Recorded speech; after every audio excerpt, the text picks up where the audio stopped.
Ho aminareo hatrany ny fahasoavan'i Jesoa Kristy Tompontsika. Dia mbola hivavaka mandrakarivantsika ry havana isaky ny maraina vao mifoha tahaka an'izao. Hivavaka ary isika. Ry Tompo Iray eny an-danitra misaotra anao izay fa notahianao nandritra n'ity volana Jolay ity. Ary dia misaotra anao fa tratro izao farany ny volana izao. Misaotra anao tamin'izay nataonao tamin'ny fiainana tsirairay avy. Fa ity tontolo andronay ity dia hanavaozanay hatrany ny fanoloranay ny fonay Tompo, mba hanjakan'i Jesoa. Amen. Faly miarabantsika tsirairay avy ry havana araka ny tolombavaka teo fa tratra izao farany volana izao. Eny mifalia fa ny tana maherin'Andriamanitra, ny famindram-pony ary indrindra ny fitiavan'i Jesoa ka nanolora ny ainy ho antsika no mahatoy izao antsika tsirairay avy. Misaotra ny Tompo amin'izay nataony tamin'ny fiainanao tao anatin'ity volana Jolay ity. Mifarana anio koa ary arak'izany ry havako ny lohahevitra hoe olom-boantso ny mpino. Hamaranantsika azy dia mbola ny antso sy ny asa ihany no amitianantsika azy ary amin'izao farany volana izao. Hovakiana amin'ny anaran'i Jesoa ny Efesianina 4:7-20 hoe aoka izay nangalatra, tsy hangalatra intsony, fa aleo ikely-aina ka hiasa izay tsara amin'ny tanany mba hisomeny izay tsy manana. Amen. Efa hitantsika mamaly fa voninahitry ny olona ny manana asa. Hitantsika tokoa ary ny tanjon'izany voninahitra izany. Ny asan'ny olombelona rehetra ary dia ireto kosa ny tokony hanamarika azy. Voalohany, eto hitantsika fa misy ny asa ratsy dia mangalatra. Iny mbola azo ampiana izany ohatra hoe ny mivarotra zava-mahamamo sy ny zava-mahadomelina. Izany koa dia tena ratsy izany. Izay izany no voalohany hitantsika eto. Tsy hoe miampangatsiaka hoe mety mpangalatra noho izany fa tonga dia asehon'ny Tompo fotsiny fa ratsy. Ary tsy azo atao ho asa izany ny mangalatra izany. Izay ny voalohany.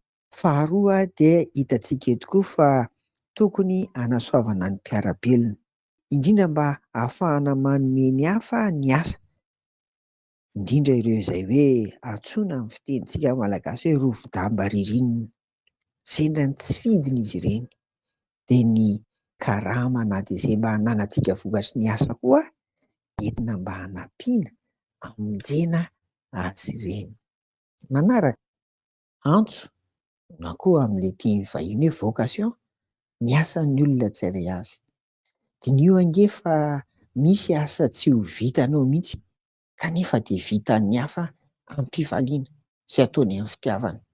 Ny ahy ry havako dia ny asa eny amin'ny tranom-paty na ny morika sy ny asa mianika-anika, ohatra ny mianika amin'ireny pilôna na ny mianika manao trano avo be ireny dia tsy ho vitako mihitsy. Tena tsy natsoina ho an'ireny aho.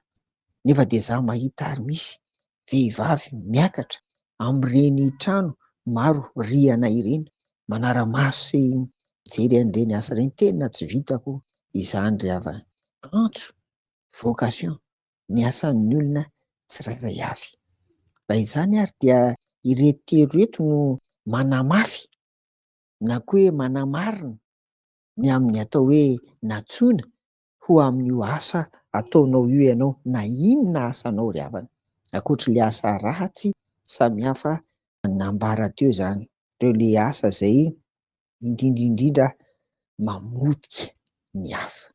Reto anankitelo reto izany no manamarina fa natsoina ho amin'io asa io ianao. Voalohany, faly foana ary mbola vonona hanao an'io asa io na misedra olana aza, tsy mimenimeny, tsy manome tsiny ny hafa sy ny sisa. Faly foana raha tojo olana ary mbola vonona hanao an'izany. Izay ny voalohany. Natsoina ho amin'io asa io koa ianao raha toa ka hitanao izany fa tena mahasoa ny hafa, mahasoa ny tontolo iainana, mahasoa ny manodidina anao, ary entinao hanompoana an'Andriamanitra koa ilay asa. Fahatelo, hananana fiadanam-po sy saina amam-panahy ny fanaovana ny asa na mafy sy sarotra indrindra aza. Raha izay koa mbola tsapanao ry havana dia mbola natsoina tamin'io asa io ianao. Koa dia irariana ary ho amintsika tsary avy mba hisondrotra ambony hatrany amin'ny asa. Mahery zary avako. Amen. Vavaka isika.